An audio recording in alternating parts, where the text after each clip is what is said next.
Baik, Bismillahirrahmanirrahim. Assalamualaikum warahmatullahi wabarakatuh. Gimana kabarnya teman-teman sekalian?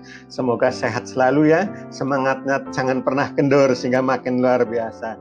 Baik, pada kesempatan yang baik ini teman-teman sekalian, kita akan bahas tentang tata cara seminar rancangan aktualisasi pada pelatihan dasar CPNS.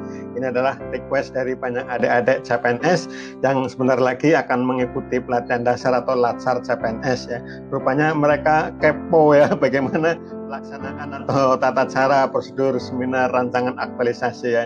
Jadi mereka bertanya-tanya, mudah-mudahan kesempatan ini bisa kita dapatkan ya informasi itu.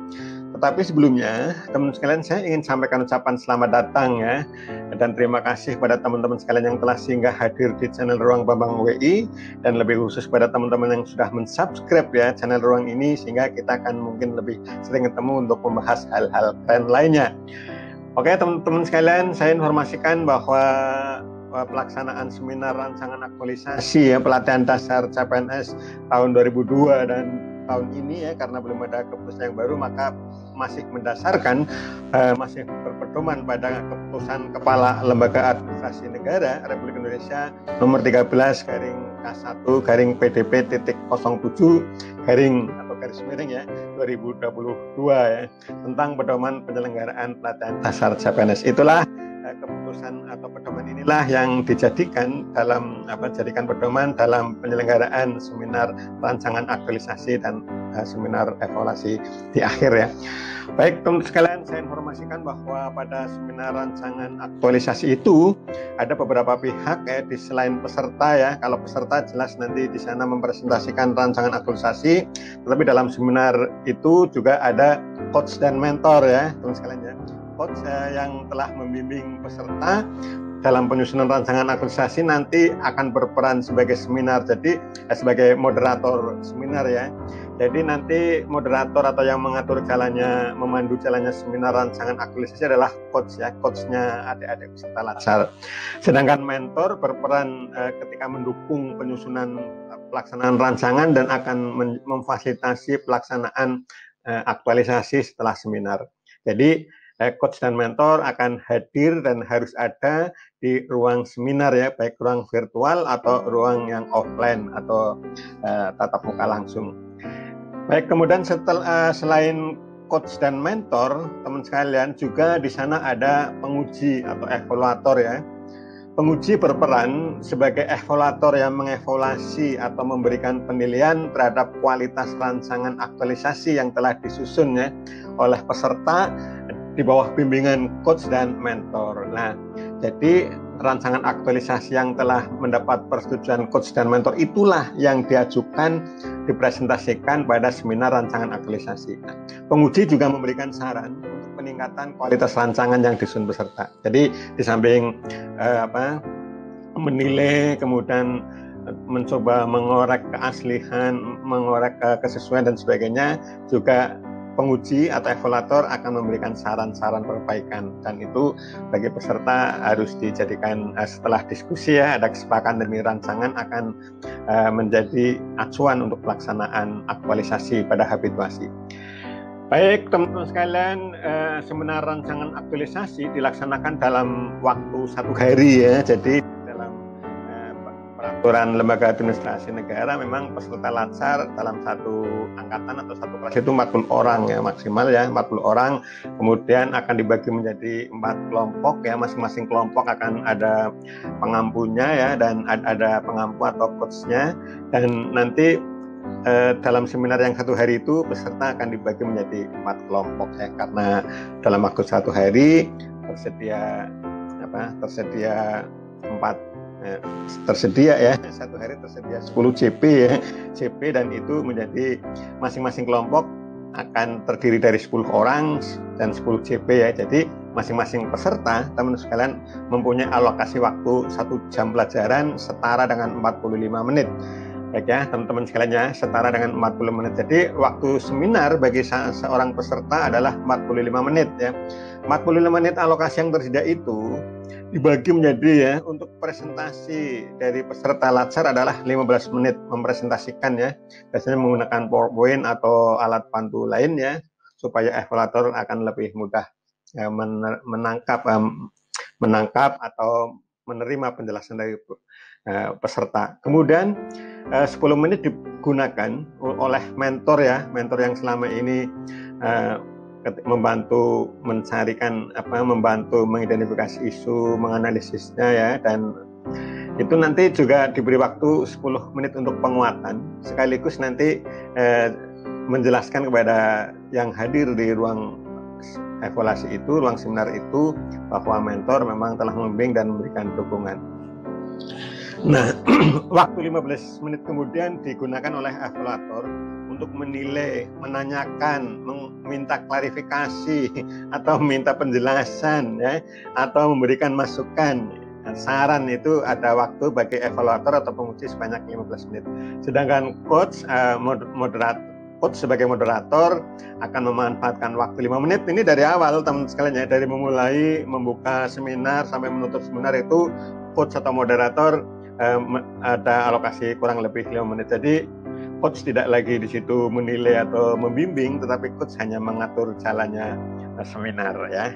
Oke ya teman-teman ya, jadi ada dalam peserta lancar akan ada waktu 45 menit ya dalam seminar itu. Terus kemudian pembagian waktunya seperti itu. Untuk peserta 15 menit, mentor 10 menit, untuk evaluator 15 menit, dan coach selaku moderator 5 menit ya. Jadi semua maksimal 45 menit.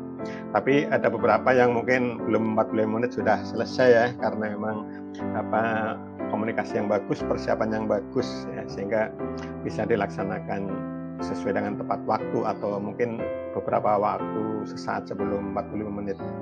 Baik teman-teman sekalian, saya ingin sampaikan juga di sini kepada teman-teman sekalian, apa sih yang dinilai pada saat seminar rancangan aktualisasi itu? Teman-teman sekalian, ada 5 ya di pedoman itu. Di pedoman keputusan kepala LAN itu ada 5 yang dinilai. Yang pertama adalah penetapan isu aktual ya. Apakah penetapan isu aktual itu sesuai agenda 3? Agenda 3 itu adalah agenda Smart ASN ya. Jadi fungsi dan kedudukan PNS atau ASN ya, dan untuk mewujudkan Smart ASN itu agenda 3. Kemudian yang dinilai berikutnya adalah gagasan kreatif dan kegiatannya. Jadi kalau sudah ketemu isu dan isu itu aktual, teman sekalian ya, kemudian disusun gagasan kreatif berikut kegiatan-kegiatannya.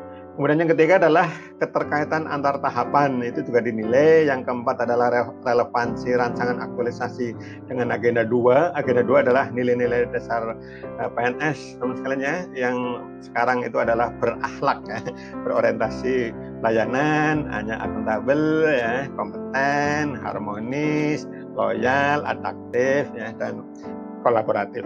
Itu adalah berakhlak, nilai-nilai dasar. Kemudian yang kelima adalah teknik komunikasi. Saya coba akan jelaskan sedikit teman-teman sekalian tentang penilaian itu. Kalau yang pertama, indikator yang dinilai pertama yaitu isunya aktual atau tidak ya, sesuai dengan agenda 3, maka yang bisa mendapatkan level tertinggi, level 4 itu level paling bagus ya, nilainya antara 80 sampai 100. Itu adalah apabila isu yang diangkat aktual dan sesuai dengan agenda 3 gitu, disertai dengan analisis dan bukti-bukti. Jadi kalau misalnya teman-teman peserta bisa mengangkat isu aktual ya sesuai dengan agenda 3 yaitu mewujudkan Smart ASN ya, maka kalau disertai dengan analisis dan bukti-bukti dia akan masuk level 4. Jadi ada 4 level. Level 4 paling tinggi, kemudian level 3 itu di bawahnya nilai 70 sampai 80 ya kalau level 3, kemudian level 2 itu level yang kurang, level 1 level yang paling jelek ya. Jadi 4 level. Baik, itu penilaiannya. Kalau teman-teman mengikuti saran dari coach ya, mengikuti bimbingan dari coach dengan baik, insya Allah bisa menemukan isu-isu yang aktual disertai analisis dan bukti-buktinya. Kemudian gagasan kreatif dan jumlah kegiatan ini juga menjadi penilaian yang kedua bagi evaluator. Teman sekalian, apabila ditemukan gagasan kreatif dan dituangkan dalam kegiatan, jumlah kegiatannya lebih dari 3, maka dia menjadi level terbaik ya. Tapi kalau jumlah kegiatannya kurang dari 3, dia levelnya level 3, level 2 ya, bahkan mungkin level 1, level jelek ya. Tapi kalau ada gagasan kreatif kemudian diuraikan atau terjemahkan diure ya menjadi lebih dari 3 kegiatan itu paling baik. Kemudian indikator penilaian ketiga adalah tahapan rancangan aktualisasi. Jadi dinilai tahapannya, apakah masing-masing tahapan itu ada keterkaitannya dan relevan dengan penyelesaian isu ya. Itu juga dinilai teman sekalian ya. Jadi keterkaitan antar tahapan tergambar dengan jelas ini. Jadi kalau tidak jelas hubungannya antar tahapan, maka mungkin nilainya akan level 3 saja. Baik, yang keempat adalah relevansi rancangan aktualisasi dengan agenda 2. Teman sekalian, untuk penilaian keempat adalah apakah ada kesesuaian antara rancangan aktualisasi dengan agenda 2, yaitu agenda berakhlak ya. Sekali lagi, agenda 2 itu adalah nilai-nilai dasar PNS. Jadi setiap kegiatan hendaknya dapat mewujudkan, dapat mencerminkan nilai-nilai dasar ASN, yaitu agenda 2 berakhlak, yaitu berorientasi pelayanan, akuntabel, kompeten, harmonis, loyal, adaptif, dan kolaboratif. Itu adalah nilai-nilai dasar PNS di agenda 2. Oke ya, kalau pengen masuk level 4, nilai tertinggi ya teman-teman harus semua kegiatan itu harus memuat nilai-nilai dasar agenda 2. Yang terakhir teman-teman sekalian adalah teknik komunikasi. Jadi teman-teman sekalian, kalau ini dinilai bagaimana peserta menjelaskan rancangan aktualisasinya dengan baik ya, artikulasi artikulasi pengucapannya jelas, kemudian dengan kata-kata yang baik, mudah dipahami, tenang ya, kemudian intonasi yang baik pula, serta dapat merespon pertanyaan dari evaluator. Ini nilai tertinggi ya. Kalau teman-teman hanya bisa mampu menjelaskan, tetapi ketika ditanya tidak bisa menjelaskan, mungkin teman-teman akan hanya masuk di level 3 ya, level yang tidak baik. Level yang terbaik adalah level 4. Saya kira itu ya teman-teman sekalian ya, penjelasan singkat tentang tata cara atau tata laksana seminar rancangan aktualisasi pada pelatihan dasar atau latsar CPNS ya, yang harus dilalui oleh adik-adik CPNS untuk membuang huruf C-nya sehingga menjadi PNS. Semoga bermanfaat. Terima kasih atas perhatiannya. Saya akhiri, wabillahi taufiq wal hidayah. Assalamualaikum warahmatullahi wabarakatuh.